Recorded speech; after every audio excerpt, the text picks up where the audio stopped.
Hello, my friend. This is Clyde. You can make it if you try.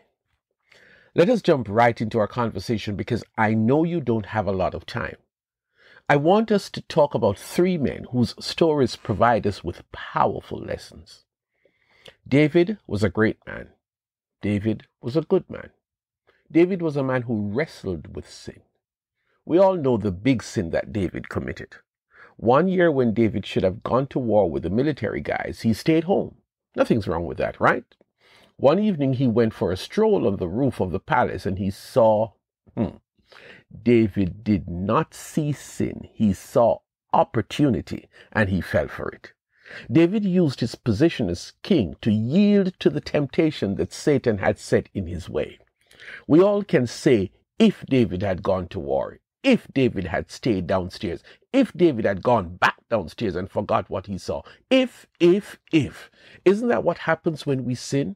We look back and we talk about the ifs. That sin of sleeping with the man's wife led to the sinister effort of authorizing the death of Bathsheba's husband and consequently led to the shotgun marriage of the king and the widow of his friend.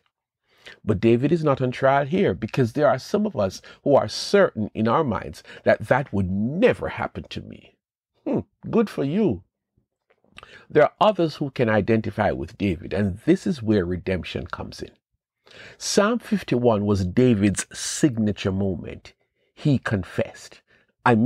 David went before God and he spoke to God from his heart. And in the midst of his confession, David said this, "Create in me a pure heart, O God, and renew a steadfast spirit within me.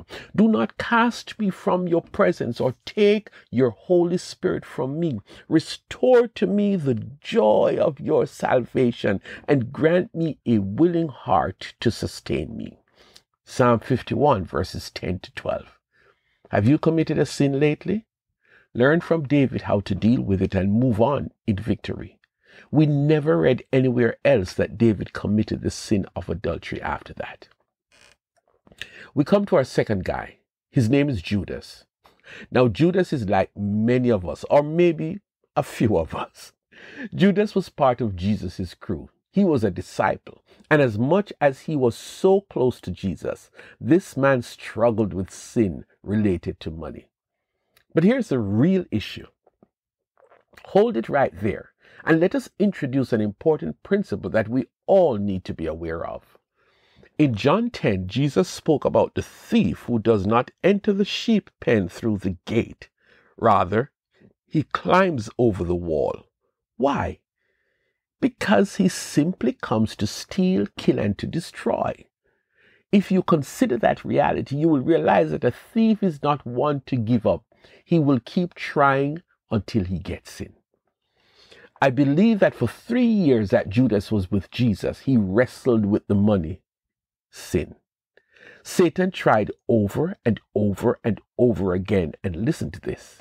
Now the festival of unleavened bread, called the Passover, was approaching, and the chief priests and the teachers of the law were looking for some way to get rid of Jesus, for they were afraid of the people. Then Satan entered Judas, and Judas went to the chief priests and the officers of the temple guard and discussed with them how he might betray Jesus. They were delighted and agreed to give him money. He consented and watched for an opportunity to hand Jesus over to them when no crowd was present. Luke 22, 1-6. Satan entered Judas. After several efforts, he entered Judas. There was a crack, an opportunity, and this time the thief entered Judas. Can you find the crack in your wall? Seal it shut.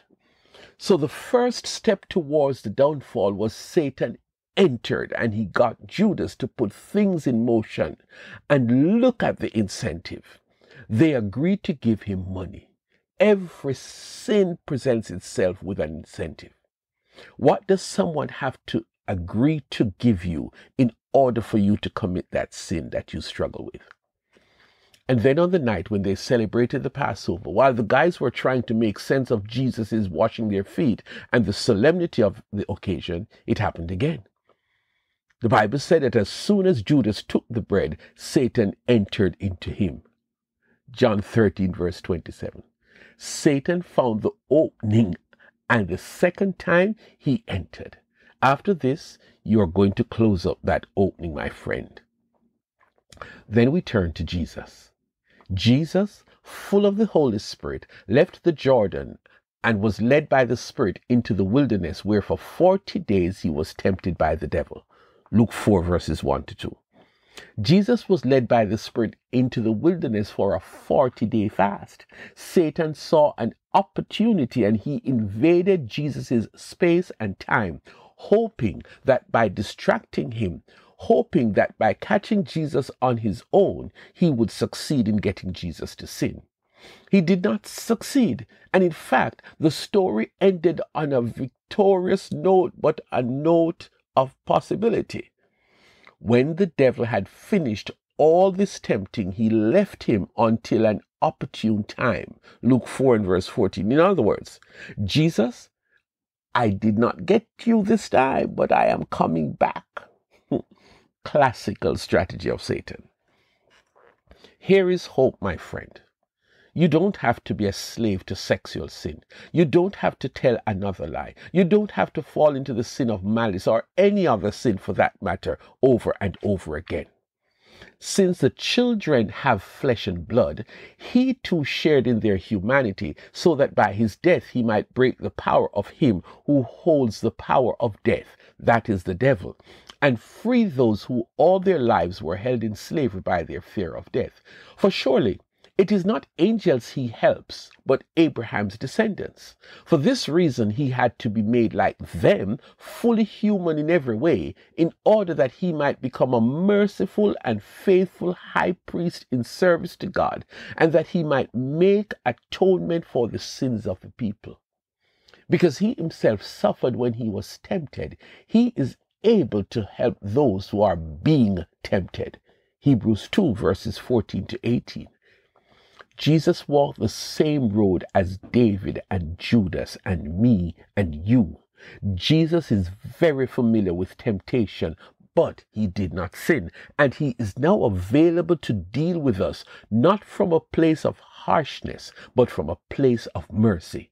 Jesus is able and available to help you to overcome sin.